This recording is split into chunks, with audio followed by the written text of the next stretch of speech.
We're outside the Emirates, 2-0. Oh my God, you're normally full of positivity. Yeah. Can you get any out of that? Well, I'll tell you what. Today was a day of two polar opposites. I did commentary for a non-league game, and I saw 8 goals, a red card, and a fair bit of aggression. But that was more entertaining than what I saw there. It was much worse than what I feared. I know Arsenal have a new manager, I know they have a bounce, and it's been a problem for us this season when we play against teams who change manager and their style changes as well. Tonight I just saw, even though it was an aggressive Arsenal, a very excited Arsenal, they were willing to play, they were happy to take United on, they knew where our weaknesses were, particularly with Luke Shaw at left back.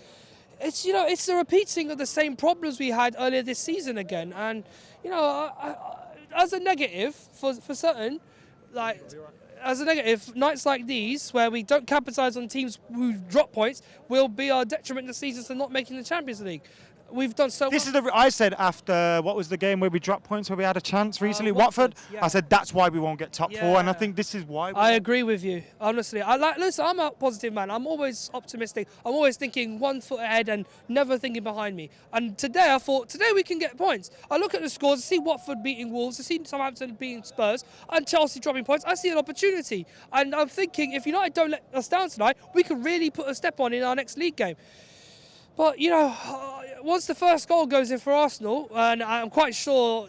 Sloppy defending for the goal? Someone played Pepe on side. I don't know who it was. It was Lindelof or Lindelof, yeah. One of the two played him on side. So I'm thinking, why are you not in the line with the rest of the defenders when Pepe makes that run? Because you can easily nullify that threat, and whatever happens from that, they can't score. What have you made of our defence? It's... I told you in September. Because it's been consistent. The only thing that's constantly changed has been left back. Yeah. Remember I told you back in September about how I enjoyed Lindelof playing football and doing well. I've now started to wane on to say that, I don't. Yeah, no. That was in September. Now I'm starting to believe everything you're saying and what most people are saying as well. The thing is, I thought that at the end of last season. I thought, actually, I'm seeing a player that's improving. Maybe what's around him isn't strong enough. Yeah. But now he's got Maguire, who you think should be a good partner for him. Do you think maybe they just don't work together? Maybe they both want to do the same thing? I don't think our defence is complete yet. Although it's strong, it can perform well and it's capable of getting clean sheets. It's not complete yet. I still think we're missing that little bit of a little something. Like Harry needs that partner. Lindelof can be, but he doesn't show enough quality to be capable of doing that. So he needs that partner. Our left back isn't a big deal. I think really Brandon should play the rest of the season. House is right. He is the best left back in the world. So I'm on that. Is he the best left back in the club, and should he be playing ahead of Luke Shaw? If Luke Well, Shaw, you kind of just said that, I know, but should he have played today? If Luke Shaw plays football like that, I don't see why Brandon shouldn't be starting. I cannot see why. Because like now, we're depending solely on 19-year-olds who, as talented as he is in his position, is someone who can be capable of playing big games and can put a performance in when needed. So if Shaw keeps playing like this, yeah, certainly. As for the transfer window, just so I can get this through. Yes, we're in January. I like it. I don't have to ask you questions. Yeah, I know. I'll make it easy for you. January, we've got to make a signing in midfield. Matt Ish won't be here at the end of the month, as far as I'm concerned. I think that was the last we saw of him this evening. Or maybe Saturday, because obviously enforced changes, no Pogba, no... He actually set up our first chance of the game. Like, I can remember when Pereira just come on, Matic flipped it through. Yeah, like he did all right. He was like working his way around the space and just poked it in for Pereira, which I think is all right, but he doesn't do that enough. And although I know he's a defensive midfielder, you don't expect him to weave his way through 4 players in one go. But he does do a job, and he's doing one now while he is still at the club. But we're definitely not going to see him when the month's out, really. No McTominay, no Pogba for the next couple of weeks. Do we need to dip in the transfer window? We have to. Any ideas? Who? I've always waxed lyrical about Thomas Partey. He's got a cheap release clause. Why don't we go for him? He can really do it. What about Gedson Fernandez? Gedson Fernandez, I've heard very little of him, and I've actually looked at his performances. He doesn't look all that bad. Whether he's capable of bringing that dynamism we need in our midfield, we'll have to wait and see. When you hear these kind of names being linked, does it fill you with confidence? Yes and no. Like, yes, because we're new blood in the club. Maybe they'll bring something new. Give the fans something to believe in. No, because the board, obviously, they're not very good at deciding whether he's good enough or not. Whether they listen to Solskjaer or not is a different debate altogether.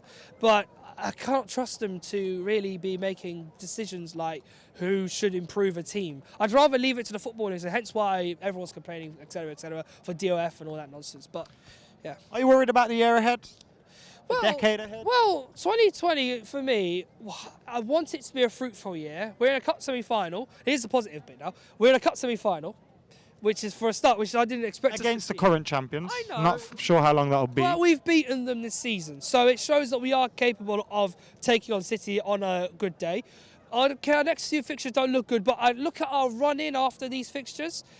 We look all right. The Europa League is a possibility. I literally don't mind if we go far in the Europa League and ditch the league if things go really badly. But, you know, there's plenty to be optimistic about. I still think 2020 will be a good year in one way or another. How we finish the season will reflect that.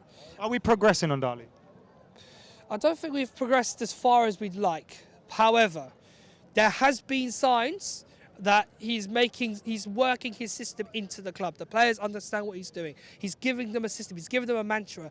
Obviously, the likes of McTominay McTominay, Rashford, Martial, at times Williams and co. They take heart from him, and the new signings have bedded in well. Obviously, Wan-Bissaka has been Wan-Bissaka, the spider that he is. He's a brilliant defender. Should we have had a penalty for that foul on him today? I was surprised VAR didn't give it personally. No, yeah, I couldn't see it very well from where I was. A lot of Arsenal players were blocking my view, but it looked like whoever fouled him did go in quite hard, and I thought he could have been checked for VAR. It was checked and it wasn't given. Which is a shame, really, but I don't know. It doesn't reflect the result, I'm afraid. It wouldn't have probably changed. It doesn't matter, really. We didn't do enough today. Are you bothered? I came here thinking we're going to win. We were bookies' favourites, although very slightly. Are you bothered that we made what has been a bad Arsenal team, although probably improved under Arteta, look good? Yeah, I think so. Because these are the sort of results that's going to get the Twitter mongrels talking and everything. But listen, people, we are in an era, okay, where Man United are not going to win everything under the sun. I like to believe we can. I always do. But I have to accept the fate we have. The problem is that we don't, not that we don't win anything, it's that we don't look like winning exactly. anything. We're in trouble as every day goes on. But listen, 2020 is a new year. We have 364 days to go. We could win every game between now and the end of the year. Who knows? I'm kidding, of course. But, you know, listen, keep the faith. I believe we'll be okay. Tonight's just been one of those nights where we haven't shown our teeth. And it's about going to Wolves on Saturday in the FA Cup.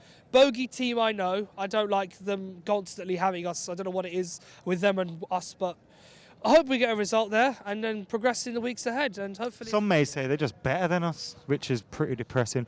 Anyway, cheers. Hey,